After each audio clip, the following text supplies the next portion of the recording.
everyone, welcome back to my channel for a brand new mystery with Molly. If you are new around here, if you have never seen my face on your screen before, then hi, my name is Molly and I post true crime videos like this every single week. So if you think that that is something that you might want to stick around for, then please do subscribe and don't forget to switch on the little notification bell so that YouTube will let you know whenever I post a new video.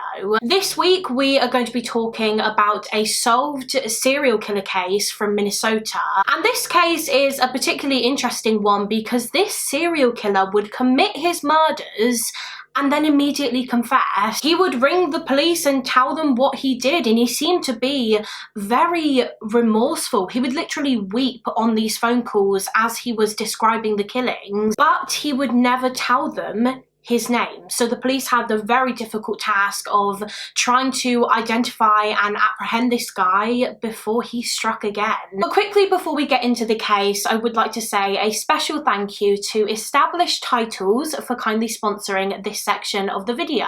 Now I am so excited to be working with Established Titles this week because I think what they offer is so interesting. So in case you have never heard of them, Established Titles is a project based on a historic Scottish custom where those who own a section of land are referred to as lairds, or in English, lords or ladies. And through Established Titles, you can literally buy as little as 1 square foot of land on a private estate in Scotland, which means that you can actually officially refer to yourself as a lord or a lady. And get this, you can then have your title, lord or lady, on things like plane tickets and credit cards. You could even put it on your dating profile.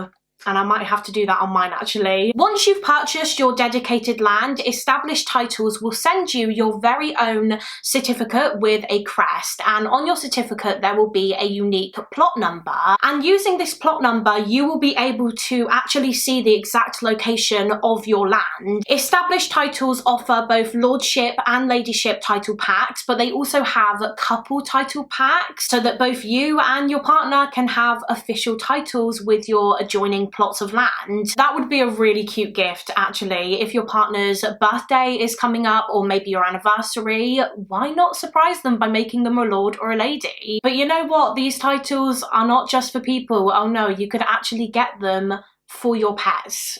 So of course I got one for my dog. Yes, I made my dog a lord. Meet Lord Red Westbrook. His certificate recently came in the post and Red is officially a landowner. I just think it's such a fun concept. Like I said, it would be a really cool present to give someone, a really good last minute gift. And what I also really love about Established Titles is that for every single order they plant a tree to support global reforestation efforts. They work closely with 2 global charities, One Tree Planted and Trees for the Future. And Established Titles are currently running a big sale on their website, but if you use the code mollie.w you can get an additional 10% off. Just go to establishedtitles.com/mollie.w to get your gifts now. Once again, a huge thank you to Established Titles for sponsoring this video and supporting the channel. Thank you to you guys for always supporting the sponsors on this channel, and now let's just get into the case.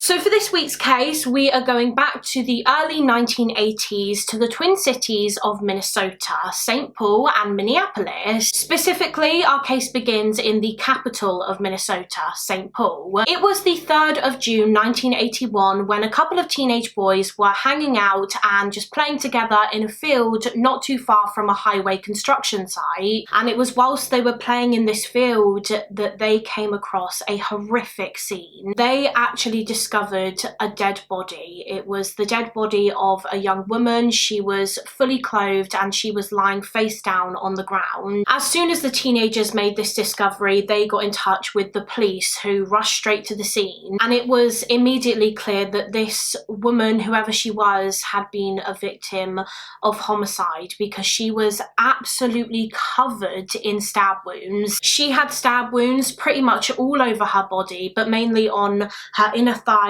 on her stomach, and also all over her chest area. And in her autopsy, it was determined that the murder weapon was actually an ice pick. It wasn't a sharp knife as you would probably expect, it was an ice pick. And this woman had been stabbed with the ice pick 61 times, which is such a high number. The victim, I would imagine, would have been dead way before the last wound was inflicted, and yet the perpetrator did not stop. They just kept going and going and going. So the police's first task in this murder investigation was to obviously identify this woman, find out who she was, and then hopefully from there they might be able to identify some potential suspects. Maybe she was killed by someone that she knew and this was a personal attack. Unfortunately, this woman didn't have any kind of ID on her or anything like that, but what they did find, I believe in her pocket, was a key, and it was eventually established that this key had come from a locker at a bus depot located on St. Peter Street in St. Paul. So the police went to this bus depot, they found the locker that this key belonged to, and when they unlocked it and they looked inside, they discovered two bags, one handbag and one kind of drawstring bag. And inside one of these bags, they discovered an ID, meaning that they were now able to identify this deceased woman. She was called Kimberly Compton and she was 18 years old. Kimberly was born in February of 1963. She was originally from Wisconsin. She used to live in an area called Pepin, and she was just known as being a very kind and friendly and dependable young woman, and she was very outgoing too. In fact, when Kimberly graduated from high school in Wisconsin, she actually decided to just up and move almost 70 miles away to St. Paul in Minnesota. She wanted to try and find a job there. However, it turns out that Kimberly wouldn't even really get to start her job search. She was in Minnesota for literally a day, one day, before she was brutally stabbed to death and her body just dumped in that field, which is just so heartbreaking. I imagine she must have been so excited to move to Minnesota. She was about to embark on a brand new adventure, and then she was just murdered at just 18 years old. So now that Kimberly had been identified, the hunt was on to find her killer, and just 2 days after her body was found, there was a huge development in this case when a phone call came in to the St. Paul Police Department. The person on the other end of the line was a man, and he seemed to be very, very upset and distraught. He sounded like he was crying and weeping, and he told the operator that he had just murdered someone. He said that he had murdered someone with an ice pick, and then the caller just hung up the phone. Oh, you find me? I just stabbed somebody with an ice pick. I can't stop myself. I keep killing somebody. Now, I think right away when the police received this call, they just assumed it was a prank. It was some creep just playing a sick joke. That was until they kind of registered the thing he said about the ice pick. He said that he had stabbed someone with an ice pick, and just 2 days before, a young girl, Kimberly Compton, was found dead, and her cause of death was stab wounds inflicted by an ice pick. And this information about how Kimberly had died had not been released to the public, so the only other person that could have known about it besides the police and the medical examiner would have been the killer. So that means that the person that made that phone call was Kimberly Compton's murderer. So as soon as they realised this, the police set out to try and track down the caller. They tried to trace the call, but unfortunately they were unsuccessful because the call was too short. It was literally seconds long. However, it wouldn't be long before the killer rang again. Just hours after the first one, the police department received another phone call, and in this one the killer actually said Kimberly's name. In the first one he didn't, he just said that he stabbed someone with an ice pick, but in the second one, which I'm just about to play for you, he said that he killed Kimberly Compton. Don't talk, just listen. I'm sorry what I did to Compton. I couldn't help it. Don't know why I had to stab her. I am so upset about it. I keep getting drunk every night. I can't believe it. It's just like a big dream. I can't think of being locked up. If I get locked up, I'll kill myself. I'd rather kill myself to get locked up. I'll try not to kill anybody else.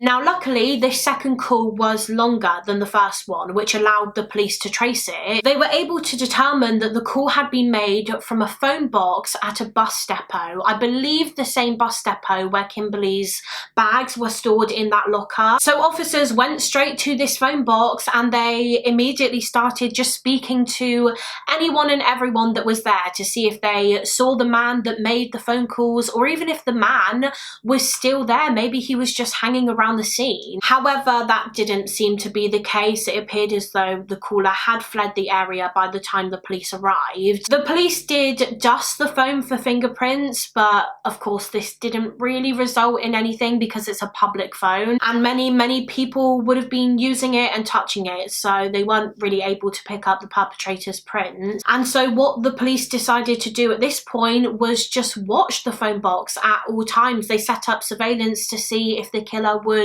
perhaps return and make yet another call, but they had no luck there either. He didn't come back. So following this setback, the police decided to basically try and see if they could link these two calls that the killer had made to any other phone calls that had been made to the police department or 911 in the past. As you can tell from the recordings that I played, the offender had a very unique kind of voice. It was very, I guess, high-pitched for a man. He was obviously very upset. His voice was very distinctive, and so they decided to go through their records of other phone call recordings to see if they could match any to the killer's, and surprisingly they actually did. They came across a recording from January of 1981, so just 5 months earlier. A man called emergency services early in the morning on New Year's Eve of 1981, reporting that a woman had been injured and that she needed an ambulance. Yes, please, this is an emergency. Please send a squad to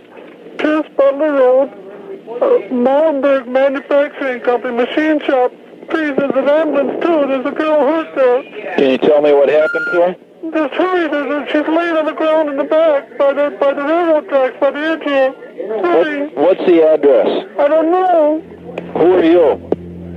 So at the time after receiving this call, police and paramedics rushed straight to the area that the caller had described on the phone. And sure enough, there, lying on the ground in the snow, they found a young woman, and she was in a very, very bad way. She had been severely injured. She had been badly beaten around the head with some kind of heavy object. Some sources state that it was a tire iron, and she had also been stabbed a number of times. But incredibly, she was still alive when paramedics got there, but she was literally clinging onto life. She was taken straight to the hospital for treatment, and thankfully she did survive the attack, and the police were able to identify her because her ID was found in one of her pockets. She was identified as being Karen Potack. She was an American Indian woman, and she was 20 years old at the time that she was attacked. Karen was from northern Minnesota, and she was a student at college, and on New Year's Eve of 1980, Karen went to a bar with her sisters in St. Paul. They went out drinking for New Year's. However, Karen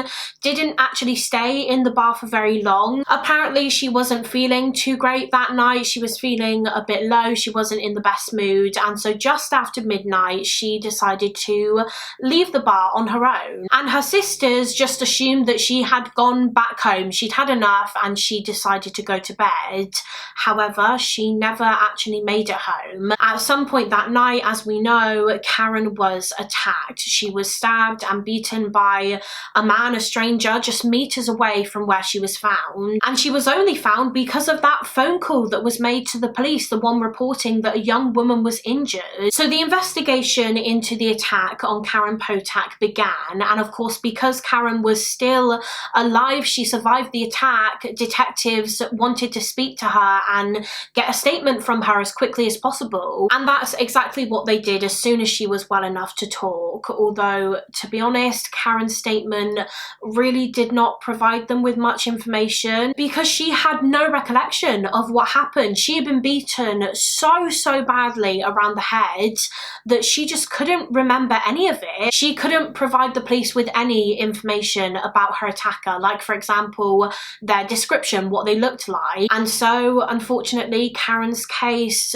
just went cold. They could never find the person that did this to her, so it remained unsolved. But then just 5-6 months later, in June of 1981, the murder of Kimberly Compton happened, and when the police began investigating her murder, they managed to link the phone calls that her killer made to the phone call that that man made following the attack on Karen. They realised that the calls were incredibly similar. The man's voice was incredibly similar, indicating that the calls had been made by the same person, and that Kimberly Compton wasn't the first person that this killer tried to kill. He tried to kill Karen first, and he almost did. Like I said, she was clinging onto life, but by some miracle, doctors saved her and she survived. So now the police knew that they were looking for a serial attacker, and they started going through their records of like previous offenders, violent criminals, violent individuals in the area to see if they could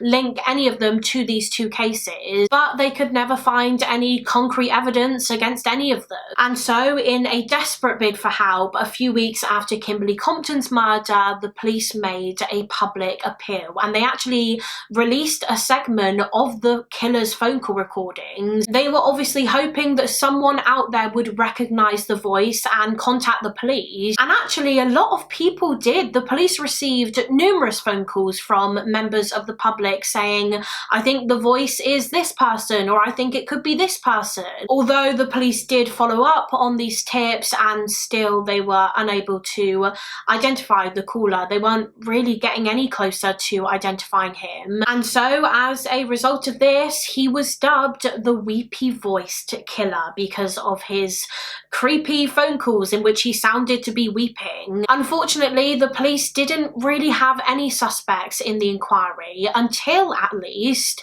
about 2 months after Kimberly was killed, when a SWAT team was dispatched to a house in East St. Paul. In this house, a man named Alan Lopez was armed with a gun, and he was holding his own family hostage. So the SWAT team was sent to the home. They surrounded the property and they tried to convince Alan Lopez to come out of the house and just surrender, just give himself up. And one of the officers actually spoke to Lopez on the phone during the kind of standoff, and during their conversation, Alan Lopez actually confessed that he was the weepy voiced killer.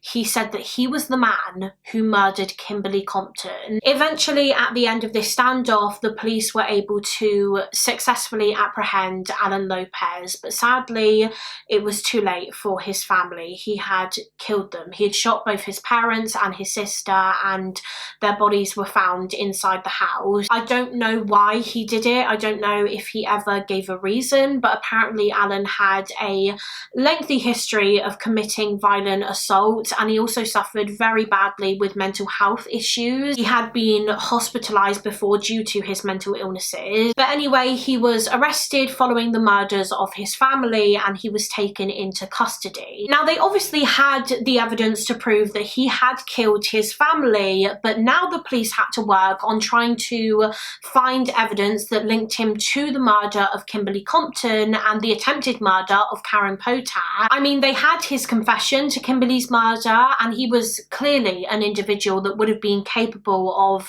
carrying out these crimes, but the police needed more than that. They couldn't just take his word for it. They needed concrete proof that Alan Lopez was the weepy voice killer before they could charge him with anything in relation to that case. As you would expect, one of the first things they did was analyse the phone calls. They analysed analysed the phone call that Alan made during the standoff, the one where he actually confessed to Kimberly's murder, and they analysed the weepy voice killer calls. They compared them to see if they potentially could have been made by the same person, Alan Lopez. Although, to be honest, the police didn't think that they sounded similar at all. It sounded like two completely different voices. But, you know, that doesn't necessarily mean that they weren't both made by Lopez. He could have just been trying to disguise his voice in the calls that he made about the attacks on Kimberly and Karen. So the police continued looking into him, trying to find any evidence connecting him to the crimes, but they really struggled. They didn't really have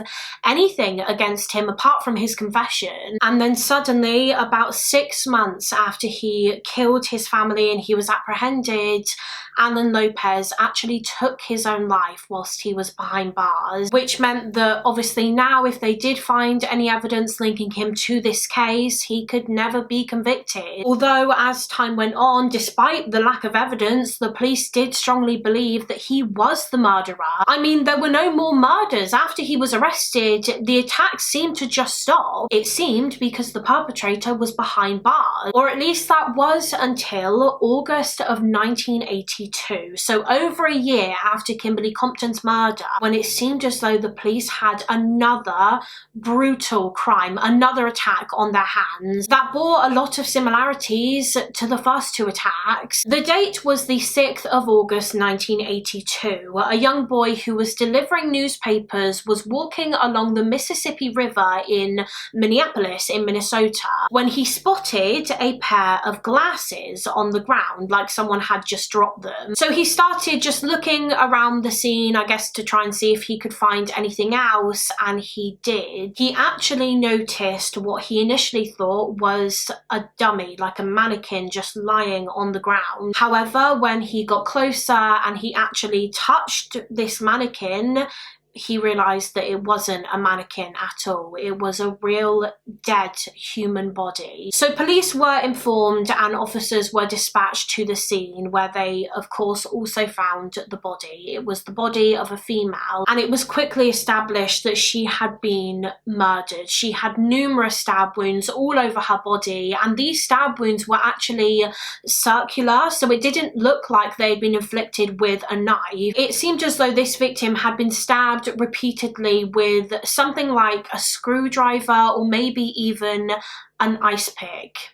It's sounding very familiar, isn't it? And in addition to the stab wounds, this woman had also been beaten very, very badly around the head. So again, this was a very brutal attack. Whoever did this to this poor woman clearly wanted to cause her as much pain as possible. They were enjoying doing this to her. Now, I believe it did take a while for the police to actually find out this woman's name. Unfortunately, she didn't have any kind of identification on her when she was found. However, eventually she was identified as being a woman named Barbara Simons. She was 40 years old. She lived in South Minneapolis and she worked as a nurse. And she was described by those that knew her as just being a very nice and kind person. She was incredibly caring, she was friendly with everyone, and she was also very calm and laid back. Following the discovery of Barbara's body, the police got to work on trying to catch the offender, and they began going through their records of other unsolved murders in the area to see if they could link any of them to this case. And then just days after Barbara's body was found, a call came in to the police, and the caller claimed that he was Barbara's killer. And once again, it was that same distraught, weepy voice. Fire emergency. Please don't talk, just listen. I'm sorry I killed that girl. I stabbed her 40 times. Kimberly Compton was the first one. Oh my God. I don't know what's the matter with me. I'm sick. I'm gonna kill myself, I think. Where are you? I'm just gonna... if somebody dies with a red kid on, it's me. I killed both of them. I'm sorry. I'll never make it to heaven. Now, you would have just heard on that recording that the caller said Kimberly Compton was the first one. And so the Minneapolis police investigating Barbara's case reached out to the St. Paul police who have been investigating Kimberly's case, and obviously following this, the cases were linked. This phone call strongly indicated that the weepy voice killer was still at large and he had struck again. And of course it also proved that Alan Lopez was innocent of the weepy voice killings anyway. He died in prison before Barbara's murder, so the police got it wrong. They were previously fairly confident that Lopez was the person responsible for Kimberly Compton's murder and also the attack on Karen Potack 5 months earlier.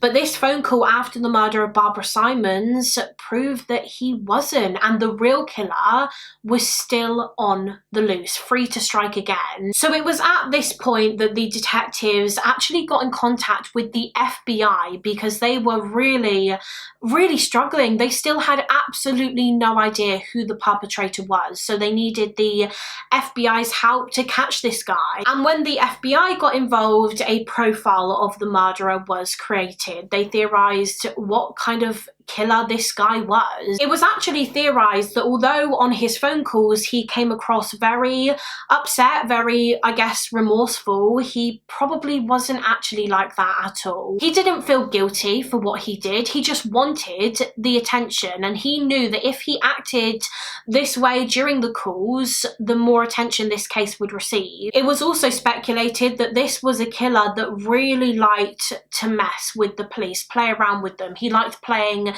cat and mouse. This was all just a fun game to him. Now, it was eventually established that on the evening that Barbara Simons went missing and was murdered, she was actually at a bar in Minneapolis called the Hexagon Bar, and Barbara was seen that night by a couple of the employees of the bar talking to a man. The staff said that this man was white. He was probably aged somewhere around early 40s. He was around 6 foot tall. He had quite a big build, he was quite muscly, and they also said that he had a mustache. And he and Barbara were just sitting chatting to each other for a little while, and then just before Barbara was about to leave, she actually said to one of the waitresses something along the lines of, "I hope this guy is okay because I need a ride home and he's giving me a ride home." But of course Barbara never made it home that night. That night she was murdered. And when the police spoke to and they took statements from the staff at the Hexagon Bar and they learned about this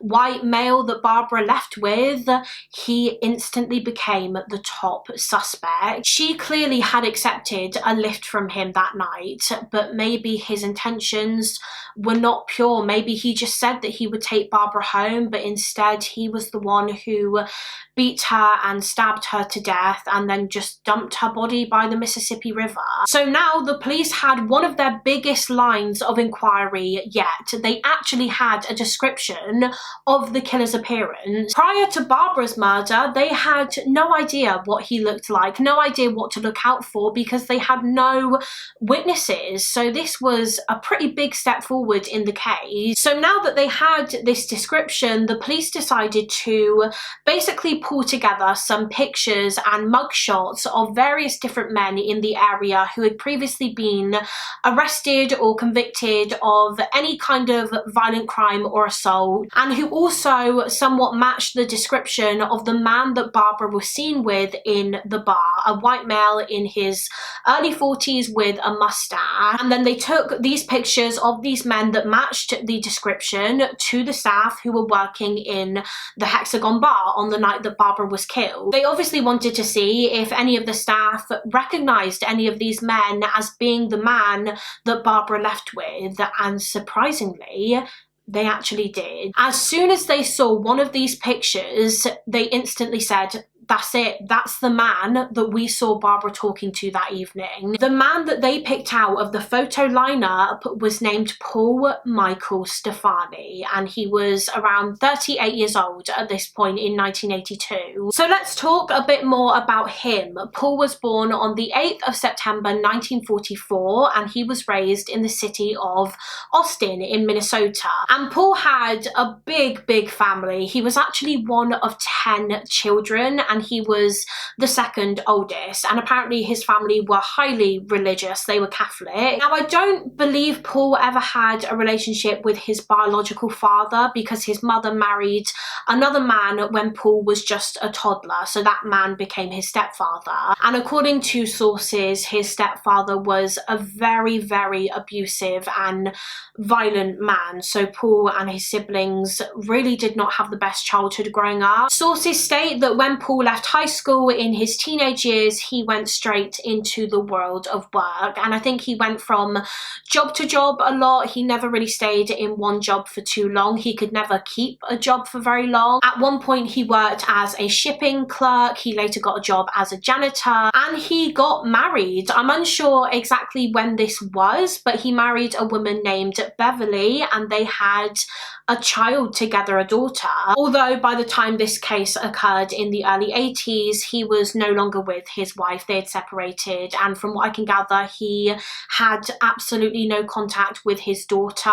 And Paul Michael Stefani had a criminal past and a history of committing aggravated assault. Although, to be honest, I couldn't really find much more detail online about this, like who exactly he assaulted and when. But regardless, as we know, that's why he eventually came under suspicion. During the investigation into the murder of Barbara Simons, the police collected mugshots of men who had a history of violence and who also matched the description of the man Barbara was seen with. They showed these mugshots to the staff at the Hexagon Bar, and they said that they were certain Paul Stefani was the person that Barbara left with that night. Also, just as a side note, what the police also discovered when they looked a bit more into Stefani was that he actually used to work for a manufacturing company which was located, I believe, literally right next to the area on Pierce Butler Road in St. Paul, where Karen Potack was attacked in January of 1981. So that was a connection between him and the weepy-voiced killer's first murder victim. Sorry, intended murder victim. Obviously, Karen survived the attack. So now Paul Michael Stefani was at the very top of the suspect list. The police were incredibly suspicious of this man, and so they decided to put him under surveillance. They found out his address. He lived in an apartment complex in St. Paul, so they had a surveillance team watch him. And on the evening of the 21st of August 1982, so a couple of weeks after the murder of Barbara Simons, the surveillance team spotted Stefani coming out of his apartment, and then he got into his car and he started driving. He drove to Minneapolis, although somehow, and I don't know how, but somehow the surveillance team lost track of him during the journey. They tried to follow him, but at some point they just lost his vehicle. And then, would you believe it, just hours later, there was yet another attack. Emergency services were called to an area in northeast Minneapolis after a man, a member of the public, witnessed another man attacking a young woman. He literally saw this man on top of this poor woman, and he was just stabbing her repeatedly with a screwdriver. Now, that member of the public who witnessed this tried to get this guy off of her and stop him, but then he just started threatening him and coming towards him with the screwdriver. So instead, he quickly got hold of a phone and he called the police for help. By the time the police and paramedics got there, however, the offender had fled. He drove away from the scene in his car. The woman he attacked was taken straight to the hospital, and despite her extensive injuries, she did thankfully survive. Her name was Denise Williams, and she was 21 years old at this time. As soon as she was well enough, the police took a statement from Denise, and unlike Karen Potack, she did actually remember the attack. She was able to tell the police exactly what had happened to her. Denise said that on the evening she was attacked, attacked the 21st of August, she was working. She was a sex worker and she had been out in the red light district area of Minneapolis waiting for a client to come along. And eventually one did. A man approached her, he offered to pay her for sex and she accepted. After they had finished, Denise said that this client asked her if she wanted him to drop her home. He didn't mind giving her a lift home, and again she accepted. So she gave him her address and he started driving. However, during the journey, Denise noticed that the man began driving down a very dark and quiet road, not the road that he should have gone down to take her home. So clearly that was not actually his intention. He then pulled over and stopped the vehicle near some warehouses, and he reached over and opened the glove box in his car. He put his hand in the glove box and pulled out a screwdriver, and then this man raised it and immediately began stabbing Denise with it. He stabbed her over and over again, but Denise fought back. She really put up a fight, and she actually grabbed an empty glass bottle that was on the floor in his car and she just hit it over her attacker's face and it smashed. Following this, Denise jumped out of the car and she tried to get away. However, the attacker ran after her, and once he caught up to her, he just continued stabbing her with the screwdriver. And this was when that other man, that member of the public, came across the scene, and he tried to help Denise, but when the attacker threatened him, all he could do was call the police and an ambulance. As I mentioned, by the time the authorities arrived, the attacker had fled the scene in his car, and Denise was taken to the hospital for treatment. However, not long after Denise was assaulted, another call was made to emergency services. It was a man on the other end of the line, and he said that he needed an ambulance to be sent to his address because he had been injured. He said that he had been beaten up and he was bleeding really badly from his head. And it turns out that the man who made this phone call was Paul Michael Stefani. He was the one who required an ambulance, and it didn't take the police very long to connect the dots here. Paul Michael Stefani was the main suspect in the weepy-voiced killings. He had been put under surveillance by the police, but on the night of the 21st of August 1982, the surveillance team lost him. Then later that night, a young woman is attacked with a screwdriver and she hits her attacker in the head with a glass bottle. And then shortly after this, Stefani calls for an ambulance because he was bleeding from his head. It was obvious that he was the one who did this to Denise. He went out that night looking for his next victim. He wanted to kill again, but thankfully he was unsuccessful. As I said, Denise didn't die. Now, after Denise told the police her account of what happened, they showed her a couple of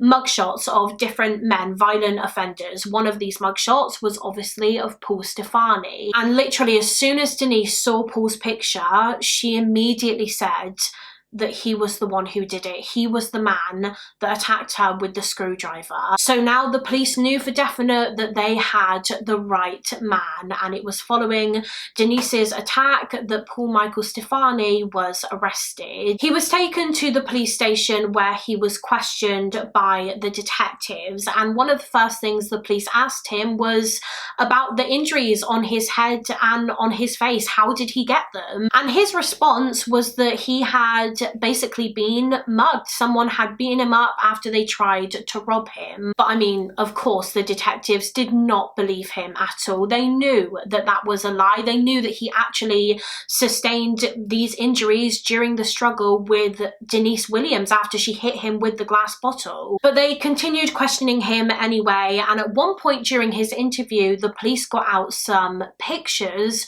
of the victims, the women that the police believed the weepy voice killer had killed or attempted to kill. So Karen Potack, Kimberly Compton, Barbara Simons, and of course Denise Williams. And interestingly, as soon as Paul Stefani saw these pictures, he just seemed incredibly uncomfortable. He actually got quite angry with the detectives. He stood up and he said to them, "You're not going to pin those on me." And what the detectives immediately noticed was that all of a sudden, his voice was very high-pitched and squeaky. Before, in his questioning, when he was more calm, his voice was low and I guess normal. But as soon as he kind of had his guard up and he was more nervous, it went very, very high. It sounded very much like the phone calls that the weepy-voiced killer had made. However, Stefani denied it. He was adamant that it was not him. He was not the killer. But the police were certain that he was. All of the evidence that they had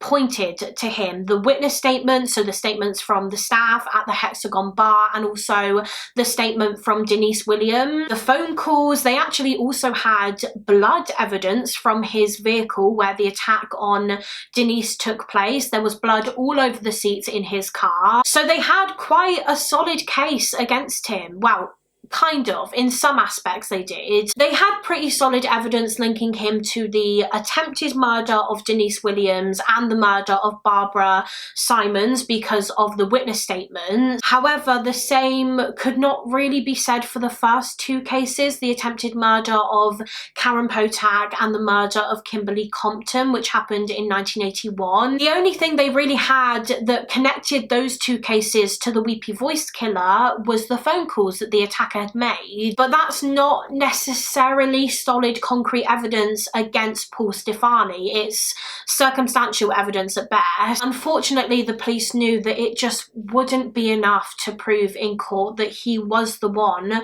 who committed those attacks, and so sadly he wasn't actually charged with anything in relation to the attack on Karen and the murder of Kimberly. I mean, the police knew that he did commit those. They were so sure of it, but as I said, the evidence just wasn't there to prove it should the case go to trial. So instead, he was just charged with the attack on Denise Williams and the murder of Barbara Simons because the authorities felt as though they had enough evidence linking Stefani to those two cases in order to secure a conviction.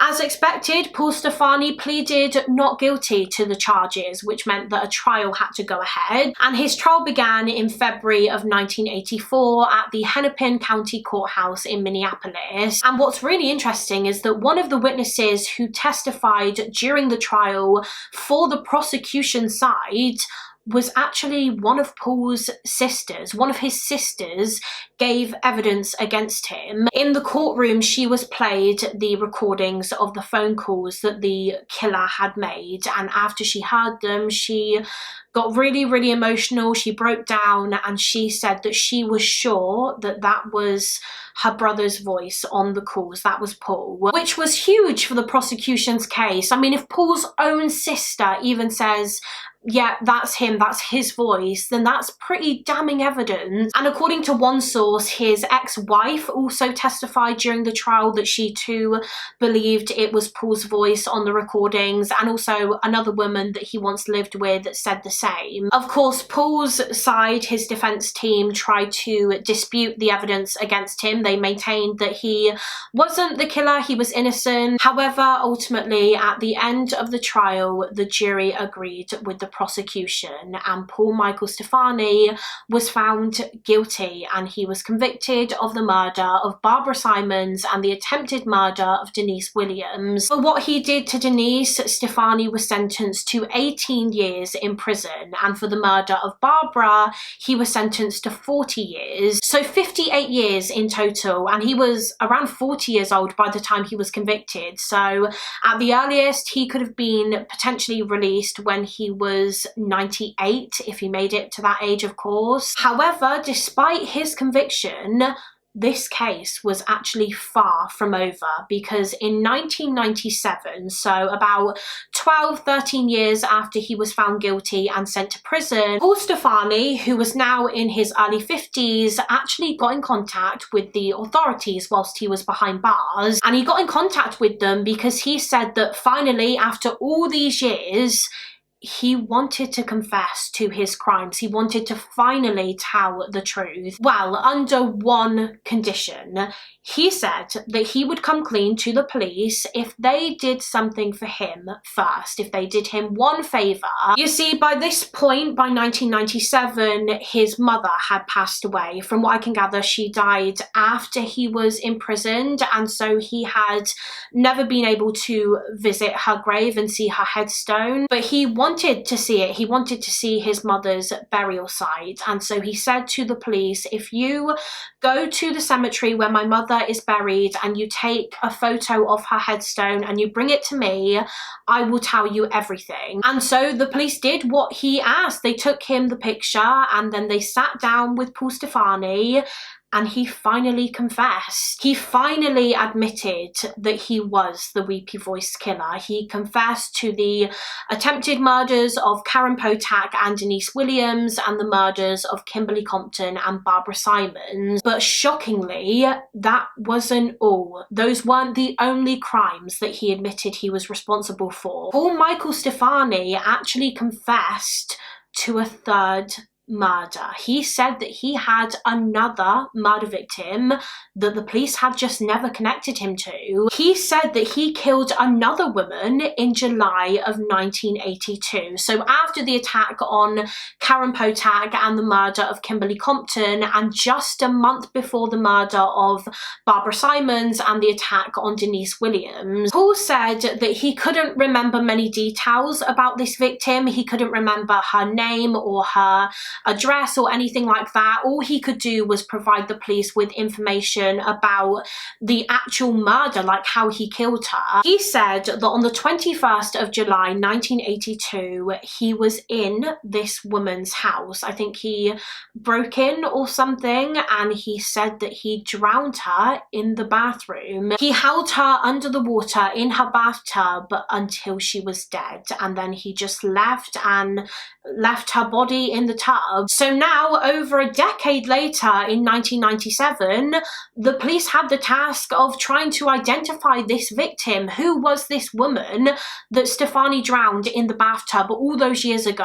They started going through files and records of women who had died around that period from drowning to see if they could link any of them to Stefani, and it took a while, but eventually the police identified who they believed was Stefani's additional victim. Her name was Kathleen Greening, or Kathy as she was called by friends and family. She was 33 years old at the time of her death. She lived in a house just outside of St. Paul, and she worked as a teacher in a school. Now, when Kathy was found dead in her bathtub in the summer of 1982, her cause of death was ultimately listed as undetermined. Authorities knew that she had drowned in the bath, but I don't think they were sure exactly how it had happened. They weren't sure whether it was just an accident or whether someone had actually physically held her under the water. And so for that reason, no one was ever charged with anything in relation to her death, and the police never made a connection to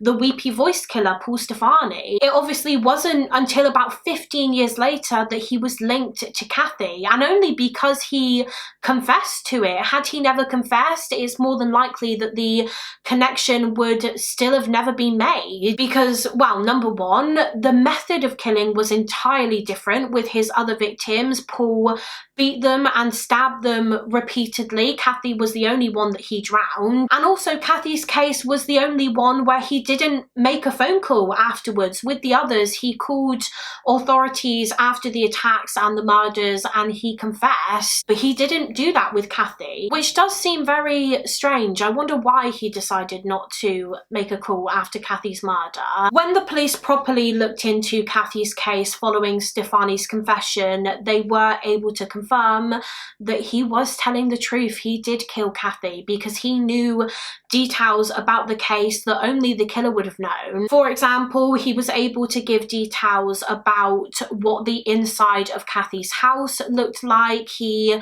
described how after the murder he stole Kathy's purse and then he later dumped it in a mailbox, and I believe it was found in a mailbox following her death. And they also discovered that in Kathy's address book she actually had Paul Stefani's phone number and Paul S written next to it. So they clearly knew of each other prior to the murder, although I don't know how they knew each other. I couldn't find that information online. Following his confessions in 1997, Paul Stefani did a couple of interviews with different media outlets, like different TV news stations, about his murders. And during these interviews, he finally actually said why he did what he did, why he committed these murders. Obviously, prior to this, when he was arrested and convicted, he maintained his innocence. So the police never found out his motive for these killings. But now that he had confessed, he finally talked about his